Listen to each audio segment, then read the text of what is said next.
Efton Chism signed as an undrafted free agent over to the Patriots. He went to Eastern Washington University, and he actually comes from Monroe High School. I actually played briefly at Eastern Washington University with Efton, played against him twice in high school, lived with him, know him pretty well as well. I wanted to ask you, his performance so far in Patriots minicamp and OTAs, he's somebody I'm really excited about. I think he's going under the radar, but some people are really starting to see him. I think Coach Vrabel might have seen that with him.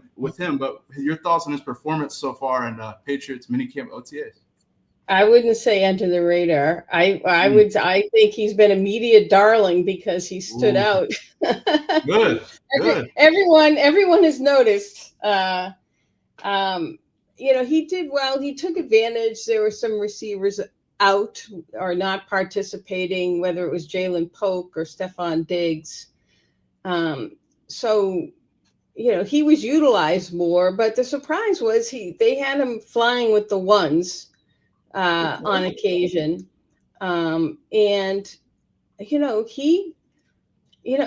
I would say from my perspective watching him, I mean, he looks the part. I mean, he looks like a very polished slot type of receiver. He gets open. He knows how to get open. He knows how to run routes. I mean, it screams watching him. Obviously, he's not the fastest guy, but if you get open, I mean, look at Julian Edelman, right? Yeah, exactly. So if you can get open and you have good hands, and he appears to have good hands, and he appears to. The other thing about, and again, it's only OTAs. Yeah, exactly.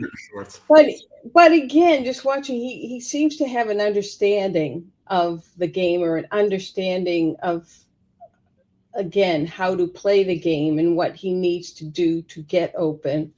I mean, we will know more with training camp, with joint practices, but the early signs have been impressive when it comes to Efton.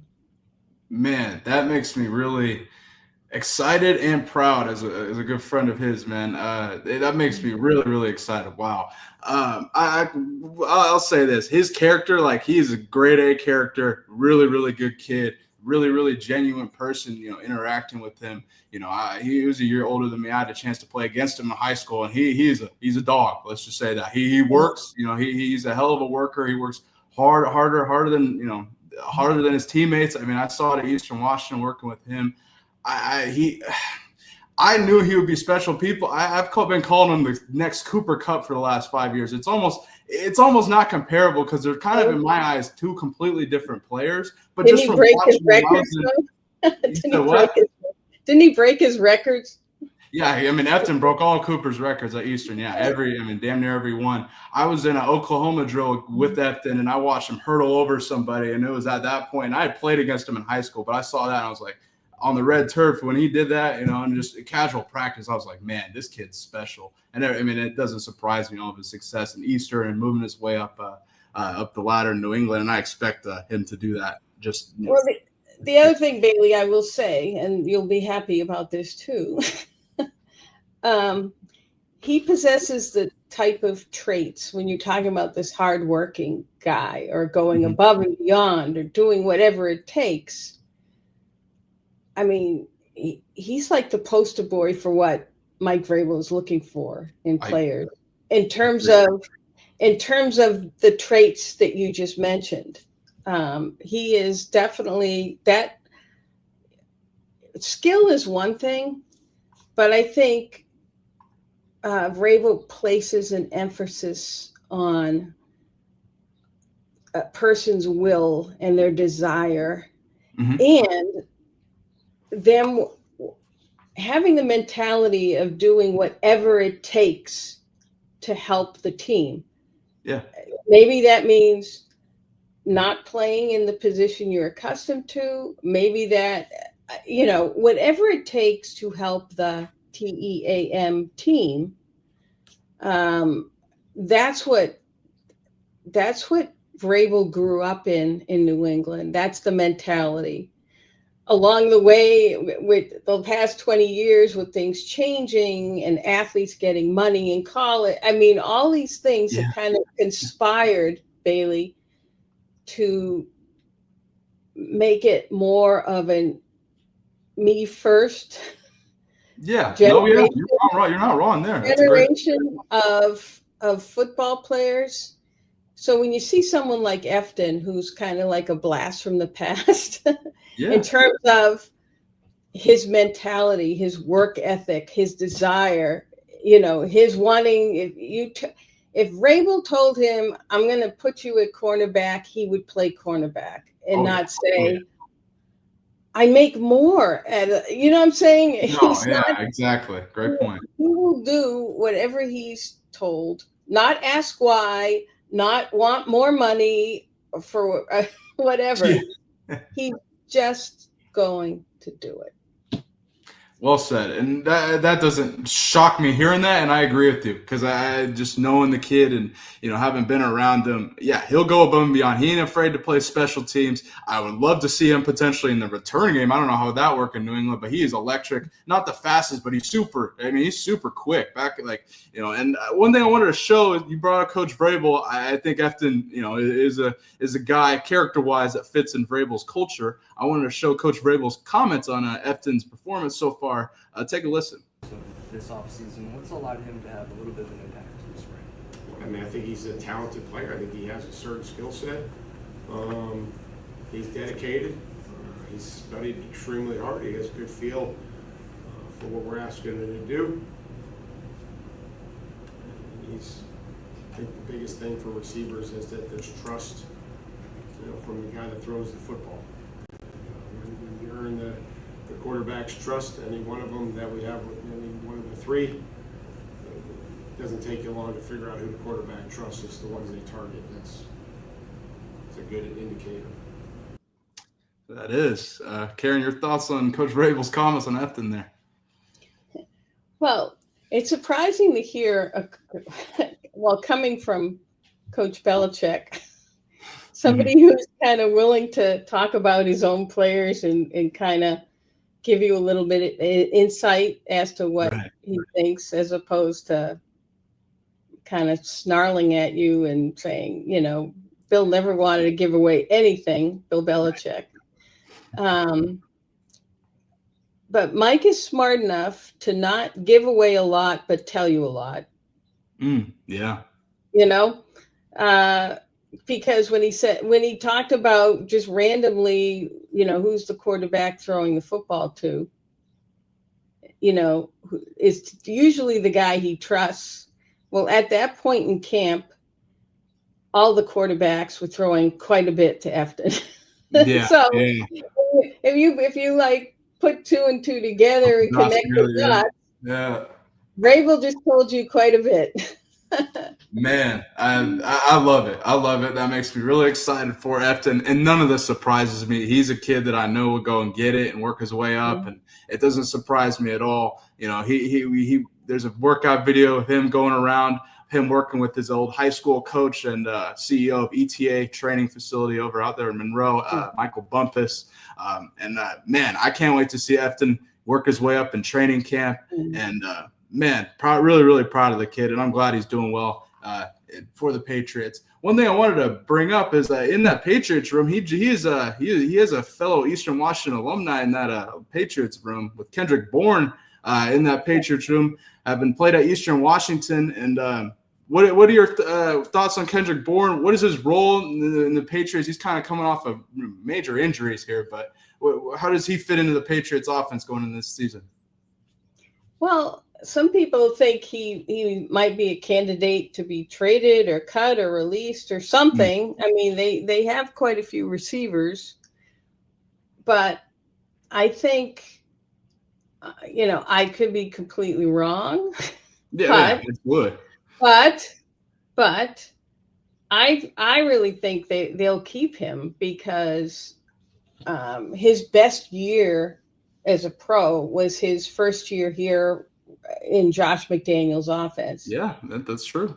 And when you have a veteran like him, I mean, there's nobody that knows the offense except Kendrick Bourne. Yeah, he's been there. And there's some value in having a veteran like him helping out the younger receivers. A veteran like him who's thrived in the offense, who understands the offense, who understands Josh McDaniels. And as I said, he's the only one.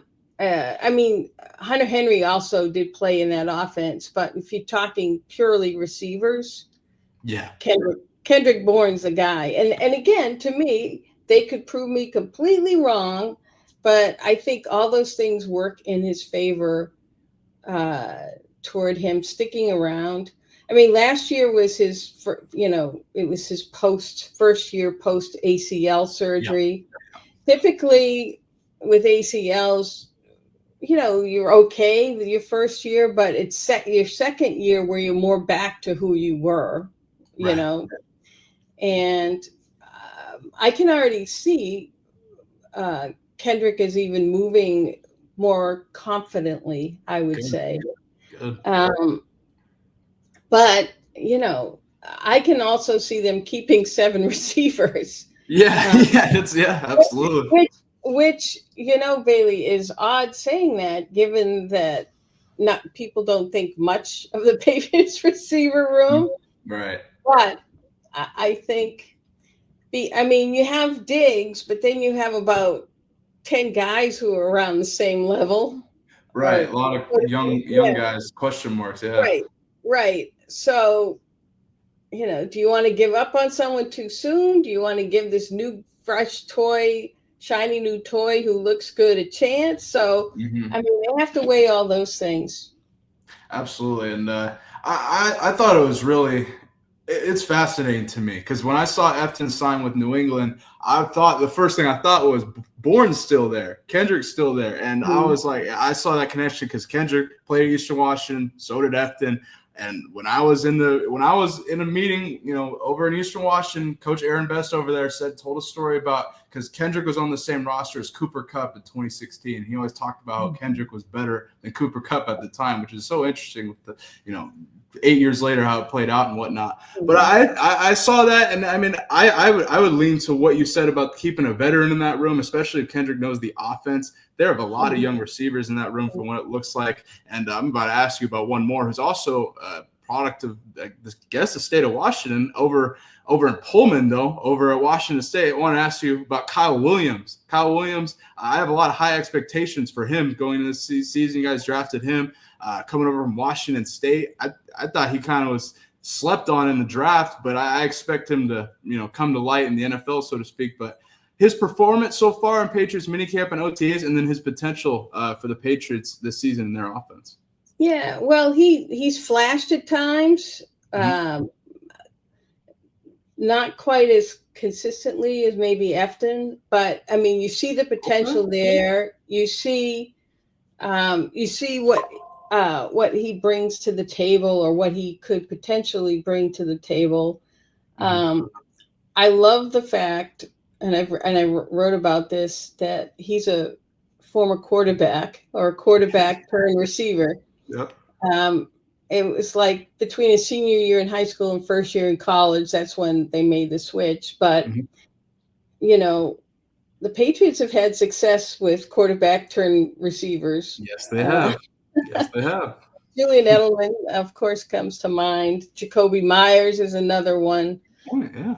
But they see the game, or they understand, if you have been a quarterback and you turn into a receiver, they have a unique understanding of what a quarterback is looking for in a receiver, or what a quarterback hopes for from his receiver in terms of being in the right place, understanding where he needs to be if on a broken play,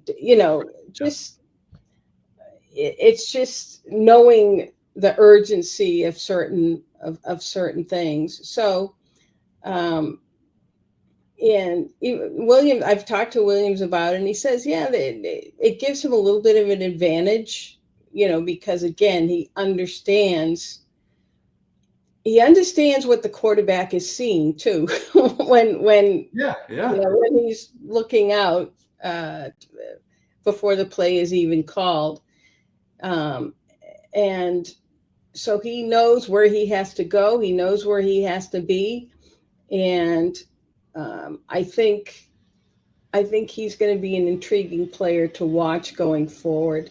I mean, the Patriots have quite a few quote unquote slot guys, or guys who probably fit best as slot receivers. So it's going to be, I mean, Demario Douglas is the starter there, Yeah.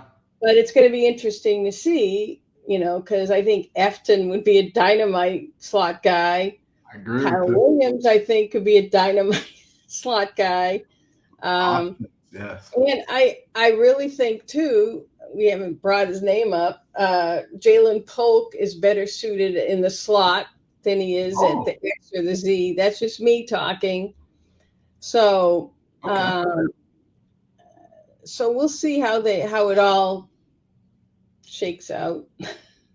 Absolutely.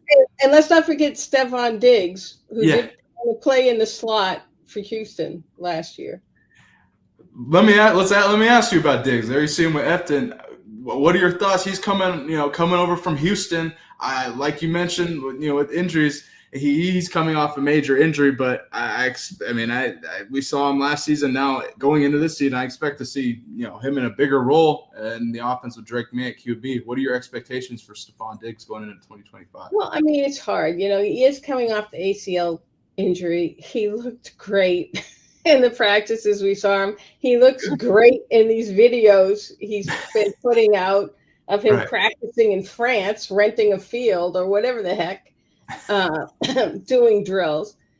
But again, you never know until you actually, see them on the field in an actual setting where they're being hit, so on and so forth. Anyone can look good when nobody's touching them. But I think potentially his presence could be huge because it helps slot other guys. If the attention's on Stephon, maybe the attention won't be on Demario Douglas, or it won't be on Kendrick Bourne, or it won't be on Kyle Williams, or it won't be on, these guys. I mean, last year, Kendrick was getting doubled or had to deal with the best cornerback on the other team. So Stephon is going to take that guy. So,